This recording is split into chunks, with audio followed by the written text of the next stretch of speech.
చాలా బిజీగా మారిపోయారు. అయితే అంతే సడన్గా కేటీఆర్ ఎందుకు వెకేషన్కు వెళ్ళిపోయారు? అసలు ఏం జరుగుతోంది? చాలా క్యూరియాసిటీ నెలకొల్పుతున్నటువంటి అంశం ఇది. మనతో పాటుగా ఉన్నారు పొలిటికల్ అనలిస్ట్ వి ప్రకాష్ గారు. ప్రకాష్ గారు నమస్కారం అండి. నమస్కారం. సో ఈ ఇద్దరు పర్సన్స్ బీఆర్ఎస్ లో చాలా కీలకమైనటువంటి పర్సన్స్, ఒకే ఫ్యామిలీ, ఏం జరుగుతుంది అసలు? అంటే క్యూరియాసిటీ ఉంటుంది మీడియాకి కానీ బయట ఉన్న వాళ్ళకి కానీ. ఎందుకంటే ఇద్దరు అప్కమింగ్, అంటే వాళ్ళు నెక్స్ట్ లెవెల్కి వెళ్ళాలనుకుంటున్న నాయకులు. సరే, కవిత గారి మీద ఒక ఆరోపణ వచ్చి ఆమె కొంతకాలం జైల్లో ఉండి వచ్చింది. కేటీఆర్ ఏమో కంటిన్యూస్గా మినిస్టర్గా ఉంటూ వచ్చాడు ఈ 10 ఏళ్ళు కూడా. సో ఇద్దరు సమఉజ్జీలుగా పోటీలో నిలవాలనుకుంటున్నారు. ముఖ్యమంత్రి పదవి మీద ఇద్దరికి ఆకాంక్ష ఉంటే ఉండొచ్చు. బయటికి వాళ్ళు ఎక్స్పోజ్ అయినా కాకపోయినా కేసీఆర్ తర్వాత ఆ బాధ్యతలు తీసుకోవాలనే ఆలోచన ఇద్దరికి ఉంటే ఉండొచ్చు. ఒక ఇంటర్వ్యూలో చూశాను నేను లాంగ్ బ్యాక్, మొదటి టర్మ్లో, కేసీఆర్ గారు మొదటి టర్మ్లో ఇంటర్వ్యూ చేసిన వ్యక్తి అడిగారు కేటీఆర్ని, ఒకవేళ మీ చెల్లె నీకు ముఖ్యమంత్రి పదవికి పోటీకి వస్తే ఎట్లా స్పందిస్తావని అడిగాను. అంటే ఆమెకు ప్రయారిటీ ఇస్తాను నేను, ఆమె అడిగింది ఏది కాదనలేదు కాబట్టి ఫస్ట్ ప్రయారిటీ ఆమెకే ఉంటుంది, నేను ఆమె విషయంలో మాత్రం ఆమెకే ప్రాధాన్యత ఇస్తా, ఆమెకి ఏది అడిగినా నేను కాదనను అన్నాడు. కాబట్టి డిస్ప్యూట్ ఆయన అన్నమాట మీద నిలబడితే మాత్రం నిజంగానే కవిత గారి ముఖ్యమంత్రి కావాలనే ఆకాంక్ష ఆమెకుంటే ఆయన అడ్డుదలుగుతాడని అయితే నేను అనుకోవట్లేదు. ఒకవేళ లోపల బాధ ఉంటే ఉండొచ్చు, ఎందుకంటే ఆయన ఈ 10 ఏళ్లలో ముఖ్యమంత్రి పదవి లేకపోయినా ముఖ్యమంత్రికి తక్కువ కాకుండా పరిపాలన చేశాడు. ఆయన తన డిపార్ట్మెంట్స్లోనే కాకుండా ప్రతి డిపార్ట్మెంట్లో ఆయన జోక్యం చేసుకున్నాడు. ప్రతి మినిస్టర్ మీద తనకు ఒక ఆధిపత్యం ఉండేది. వాళ్ళు వచ్చి ఆయన్నే కలిసేవాళ్ళు, ఎందుకంటే ఎక్కువసార్లు ముఖ్యమంత్రిని కలిసే అవకాశం ఉండకపోయేది. కాబట్టి ఇనాగరేషన్స్ కూడా ముఖ్యమంత్రి గారు పోవాల్సిన వాటికి ఆయనే పోయేవాడు. ఇంటర్నేషనల్ మీటింగ్స్కు ఈవెంట్స్ కూడా ముఖ్యమంత్రి గారికి పిలిపిస్తే ఆయనే పోయేవాడు. కాబట్టి ముఖ్యమంత్రి కంటే తక్కువ ఏం చేయలేదు ఆయన. ఒక డిఫాక్టో చీఫ్ మినిస్టర్ అని చెప్పొచ్చు మనం. లాస్ట్ 10 ఇయర్స్ కంటే కూడా లాస్ట్ 5 ఇయర్స్ ఇంపార్టెంట్. అయితే కవిత గారు నిజంగానే ఆ పదవిని ఆశించి ఆమె ఆ స్థాయికి రైజ్ అయితే కనుక ఈ నెక్స్ట్ 4 ఇయర్స్లో, నెక్స్ట్ వచ్చే ఎలక్షన్స్లో ఇప్పుడున్న పరిస్థితి ప్రకారం బీఆర్ఎస్దే అగ్రగామి పాత్ర. బహుశా వాళ్ళు ఈ కాలపరిమితి దాటినాక టీఆర్ఎస్గా కూడా మార్చవచ్చు బీఆర్ఎస్ను. అక్కడ ఏంటంటే ఫ్రీజ్ చేస్తారు టైటిల్స్. ఒక పార్టీ తన పార్టీని వదులుకున్నప్పుడు వెంటనే వేరే వాళ్ళకి ఇవ్వకుండా ఫ్రీజ్ చేస్తారు. 3 ఇయర్స్ ఏమో ఉంటుంది. బహుశా కొద్ది రోజులలో ఆ మార్పు జరగవచ్చు, ఎందుకంటే జాతీయ రాజకీయాల మీద కేసీఆర్ గారు ఇంట్రెస్ట్ చూపెట్టట్లేదు. చూపెడితే కనుక మన మహారాష్ట్ర అసెంబ్లీ ఎన్నికల్లో పోటీ చేసేవాడు. కాబట్టి మళ్ళీ టీఆర్ఎస్గా అది కన్వర్ట్ అయ్యే అవకాశం ఉంటుంది.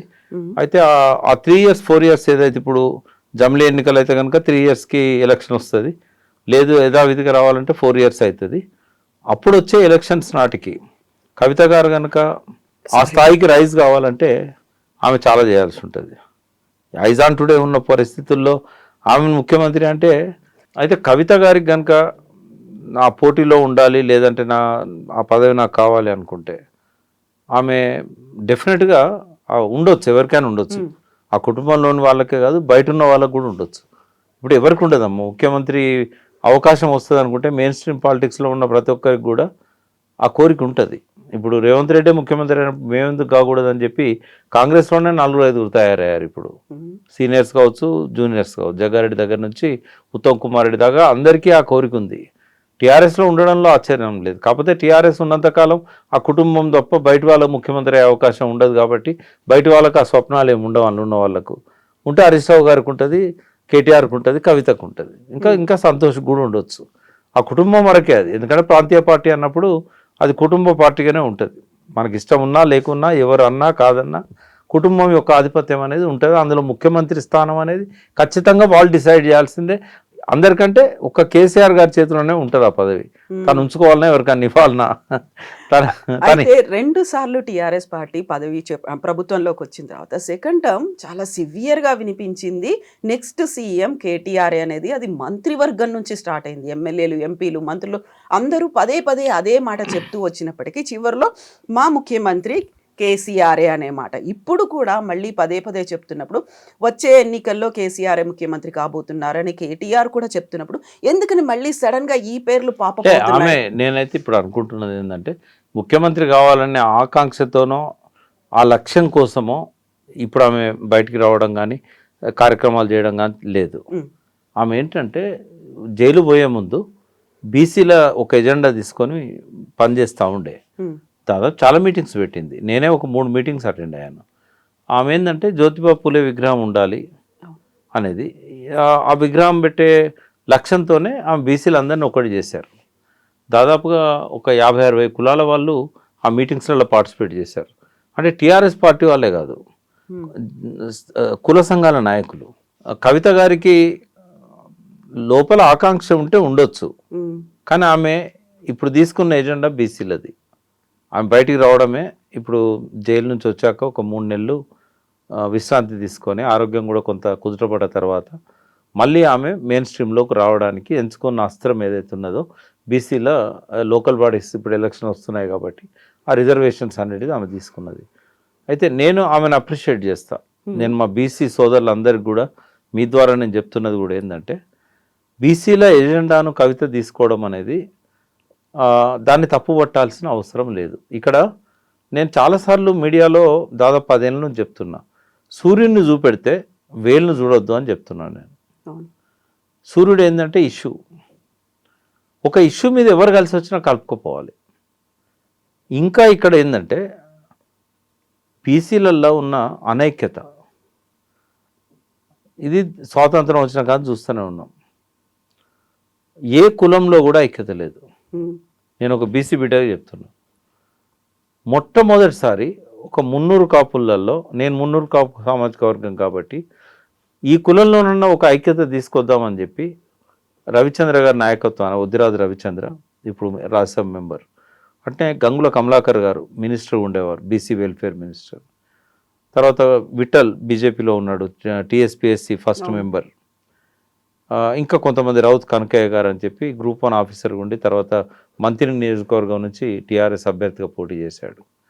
మేము కొంతమందిని కలిసి ఒక అపెక్స్ కమిటీ అని, మాకు శంకర్ బాలకృష్ణరావు గారని సిబిఐలో పనిచేశాడు. ఇంకా వివిధ పార్టీలలో ఉన్న వాళ్ళు, ఇంకా కొంతమంది ఈ 300 కాపుల్లో ఉన్న శాసనసభ్యులు కావచ్చు, ఉన్నత స్థానంలో ఉన్న కేశవరావు లాంటి వాళ్ళు కావచ్చు, అందరి సహకారంతో వివిధ పార్టీల్లో ఉన్న బీజేపీలో ఉన్న మీసాల చంద్రయ్య లాంటి వాళ్ళు, ఇట్లా అందరినీ సమీకరించి జిల్లా నాయకులను వీళ్ళందరినీ కూడా పిలిచి ఒక ఎఫర్ట్ పెట్టాం. అంటే ఎందుకు చెప్తున్నాను ఇంత వివరంగా అంటే, బీసీలో కులాలలో ఉన్న అనైక్యతను పోగొట్టడానికి ఒక ఎఫర్ట్ అనేది 300 కాపు కమ్యూనిటీ చేసింది. ఆ ఎఫర్ట్ ఇప్పుడు కొంత సత్ఫలితాలను ఇస్తున్నది.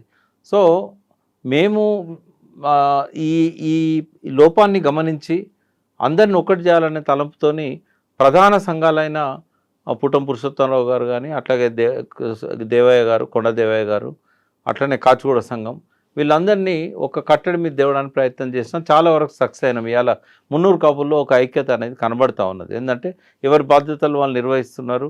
రాష్ట్ర అధ్యక్షుడుగా కొండ దేవయ్య గారు, అపెక్స్ కమిటీ కన్వీనర్గా పురుషోత్తమ గారు, అట్లా కాచిగూడ సంఘం ప్రెసిడెంటు, ఇట్లా ఎవరి కార్యక్రమాలు వెంకటేశ్వరరావు గారు, మణికొండ వెంకటేశ్వరరావు గారు సమర్థవంతంగా వాళ్ళ పాత్ర నిర్వహిస్తూ కలిసి పనిచేస్తున్నారు. అంటే జయశంకర్ గారు ఎప్పుడు చెప్పేవారు, తెలంగాణ ఉద్యమంలో దేవేందర్ గౌడ్ వచ్చిన తర్వాత, ఇంకా కొన్ని సంఘాలు వచ్చిన తర్వాత, మీరు ఒక్క వేదిక మీద ఒక పార్టీగా కలిసి పనిచేయకపోయినా కూడా, వేర్వేరు పార్టీలుగా వేర్వేరు సంఘాలుగా ఉన్నా కూడా సమాంతరంగా ఒక లక్ష్యం కోసం కలిసి పనిచేయాలి అన్నారు.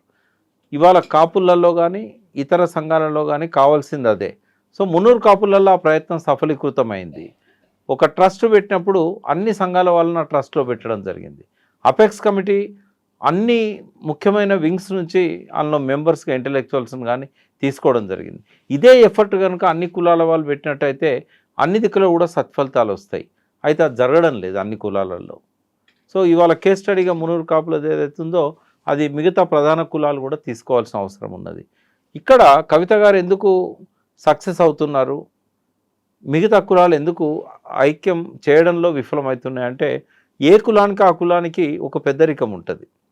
ఇప్పుడు బీసీలల్లో 100కు పైన ఉన్నాయి కులాలు. అందులో ప్రధాన కులాలు దాదాపుగా 60% 70% జనాభా కేవలం 5 కులాలలో ఉన్నది.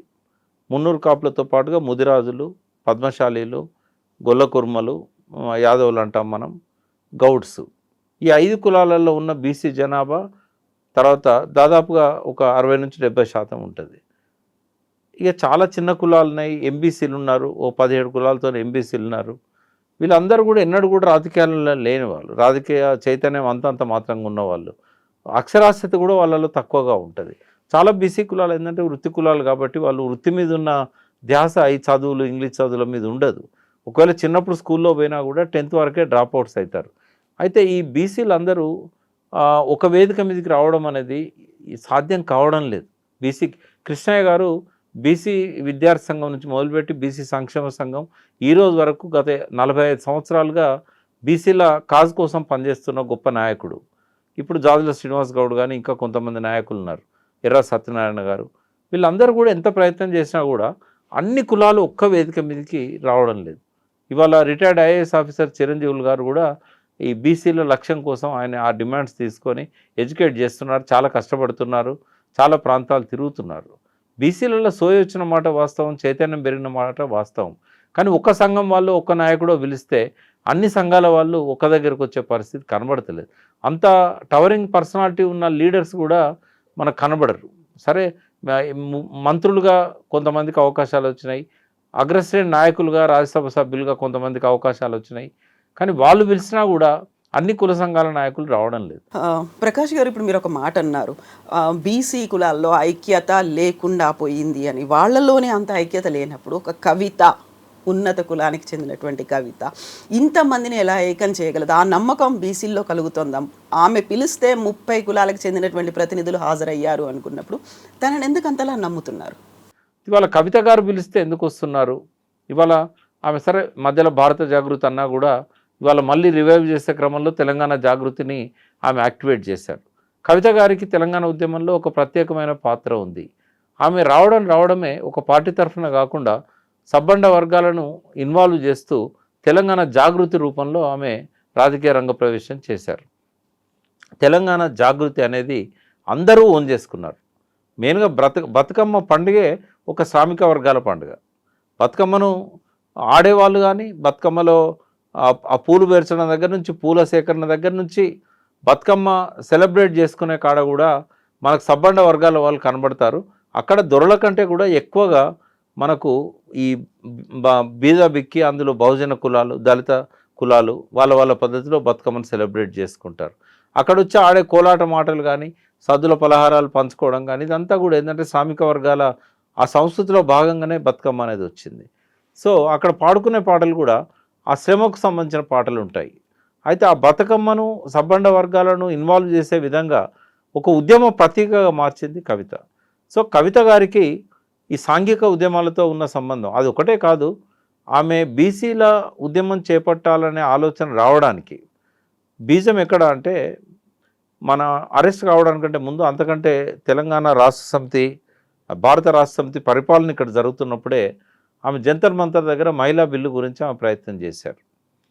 అంటే పార్లమెంట్లో మహిళా బిల్లు పెట్టించి మహిళలకు కూడా చట్టసభలలో ప్రాధాన్యత కల్పించాలని చెప్పి ఆమె అన్ని రాష్ట్రాలు తిరిగారు, అన్ని రాష్ట్రాల్లో మహిళా నాయకురాలను కలిశారు. అప్పుడు ఒక డిమాండ్ వచ్చింది. ఇంతకుముందు కూడా పార్లమెంట్లో లాలూ ప్రసాద్ కానీ, ములాయం సింగ్ లాంటి వాళ్ళు కానీ మహిళా దీనిలో కూడా బీసీలకు వాటా ఉండాలి, అంటే మహిళా రిజర్వేషన్లలో కూడా బీసీల వాటా బీసీలకు ఉండాలి. అది మొదటిసారిగా కవిత గారి దృష్టికి వచ్చినప్పుడు ఆమె ఆ ఎజెండాలో దాన్ని తీసుకున్నారు. ఆ తర్వాత క్రమంలో బీసీలకు ఆరాధ్యుడైన జ్యోతిబా పులే విగ్రహాన్ని పెట్టాలి అసెంబ్లీలో అన్నారు. అంతకుముందు అంబేద్కర్ విగ్రహం కోసం ఆమె కొట్లాడింది, అది సాధ్యమయ్యేటట్టు చేయగలిగింది. సో ఇప్పుడు ఆమె జ్యోతిబా పులే విగ్రహం కోసం ప్రయత్నం చేస్తున్నారు.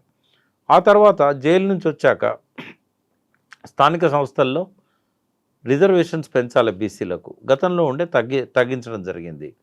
సరే, రకరకాల కారణాలు ఉన్నాయి దానికి. సో ఇప్పుడు మళ్ళీ బీసీల రిజర్వేషన్లు పెంచాలి. ఈ కులగణన ఏదైతే జరుగుతున్నదో సామాజిక ఆర్థిక సర్వే, ఆ సర్వేలో భాగంగా ఈ సామాజిక ఆర్థిక సర్వే ఏదైతే జరుగుతున్నదో రేవంత్ రెడ్డి ప్రభుత్వం మొదలుపెట్టిందో, ఈ సర్వే ఆషామాషిగా జరగకూడదు, ఆధారబాధరగా జరపకూడదు. మనకు దాన్ని ఆర్డర్ ఇచ్చినప్పుడే వాళ్ళకి 1 month టైంలో రిపోర్ట్ ఇవ్వమని అన్నారు. ఎట్లా సాధ్యమవుతుంది? అది ఇప్పటివరకు సర్వేనే కనీసం 50% కాలేదు. అది ఎప్పుడు వాళ్ళు సర్వే రిపోర్ట్ ఇవ్వాలి, ఎప్పుడు దాన్ని అనలైజ్ చేయాలి, 4 లక్షల ఫారాలు అనలైజ్ చేయాలంటే అది చాలా సమయం పడుతుంది. పోనీ ఇంటికి ఒక్కటి తీసుకున్నా కూడా దాదాపుగా 1,10,00,000 కుటుంబాలు తెలంగాణలో ఉన్నాయి. ఇప్పటివరకు 50% కూడా కాలేదు. ఇప్పుడు ఆల్రెడీ డేటు అయిపోయింది. మా వెంకటేశ్వరరావు గారు ఎవరైతే రిటైర్డ్ ఐఏఎస్ ఉన్నారో వారిని డెడికేటెడ్ కమిషన్ అని పెట్టి ఈ సామాజిక ఆర్థిక సర్వే రిపోర్ట్ నివేదిక ఇవ్వాలని పెట్టారు ఆ కమిషన్కి.